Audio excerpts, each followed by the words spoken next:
We took the train through the underground channel from London to Paris and wanted to help you decide if this mode of transportation was worth it.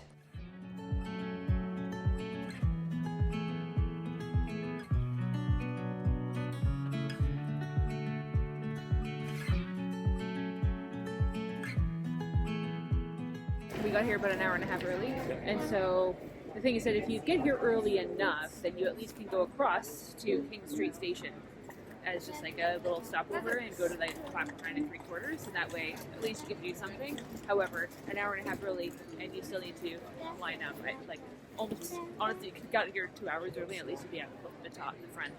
So you're close to the front. Yeah. So maybe you arrive 2 hours. The ticket says arrive 45 minutes early. Yeah.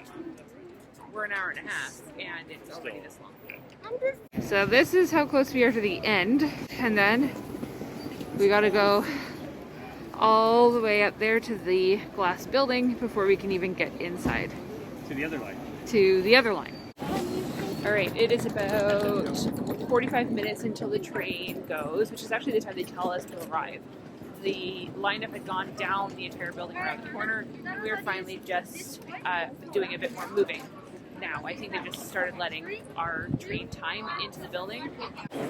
We are officially inside the building, and our lineup is about 4 rows long, and it took us about 5 minutes from the outside once they started letting us in. There were many reasons why we wanted to take the train instead of flying. Based on our experience taking a train from France to Berlin, we had dreams of a relaxing trip that wowed our 6-year-old. Having never taken this train, this is our quick list of what we were hoping for. We were hoping to bring our youngest on a train and experience the underground channel tunnel. Have more comfortable and roomier seats. Have it be easier than an airport. Have walkability during our train ride. Have better views, reliable departure time, and Wi-Fi during travel. Gosh, okay, we're still in lineup. We got less than 20 minutes to get on the train, and the lineup is still all the way outside. So I don't know if they're gonna not be able to get everybody on, or if it's gonna be late. We'll see. I'm just hoping that we get there in time. We'll see. Still quite a lineup for us to get in. Let's get into the pros and cons of taking a train versus flight from London to Paris.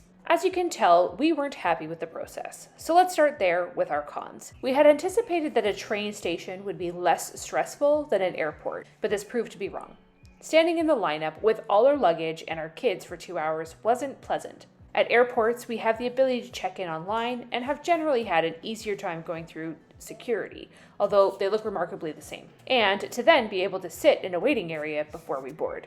Which in the end, we're glad the train didn't leave without us on it, but it seems to be unreliable like a train nonetheless. We're assuming this has to do with security being amped up after Brexit, so this con is equal to taking a flight. Con number 4, no Wi-Fi. We thought that the train would have Wi-Fi, at least while out of the channel tunnel, but that wasn't the case, so this con is equal to flying as well. Con number 5, the views weren't great. This is often touted as the benefit of taking a train, but in this case, I don't believe that the view was better than a flight. These would be on equal footing as well. Okay, on to the pros.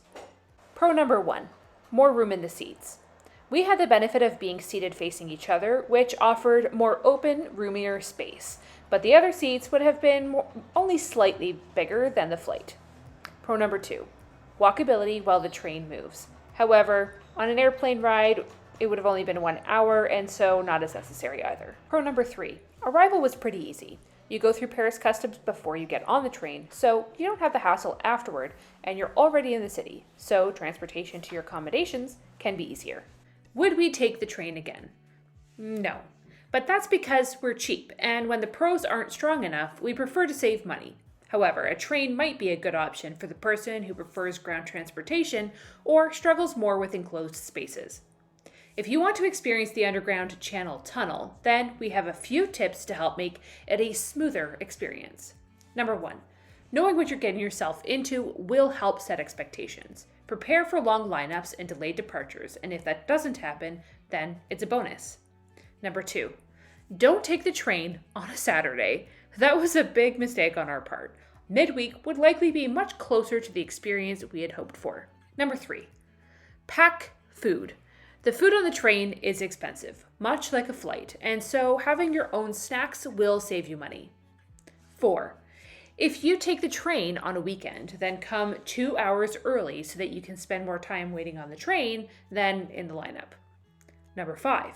Wear comfortable shoes and clothes. Also, dress warmly if the weather is cool or cold. Number 6. Go to the bathroom before you line up and have entertainment for the kids in the lineup if possible. Number 7. Like most transportation experiences, the less luggage, the better. And with wheels. We have a link below to the carry-on sized luggage we've been using. It's not pricey and it's durable. In the end, it was nice to give our son an experience on a fast train. We just wish we had done it on a different day or perhaps on a train without the need for going through security and customs. Let us know in the comments below if you think that you'll try the train or take a flight.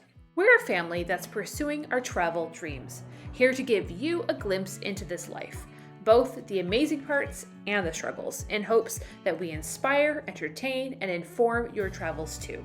Remember to subscribe below to join us every further mile.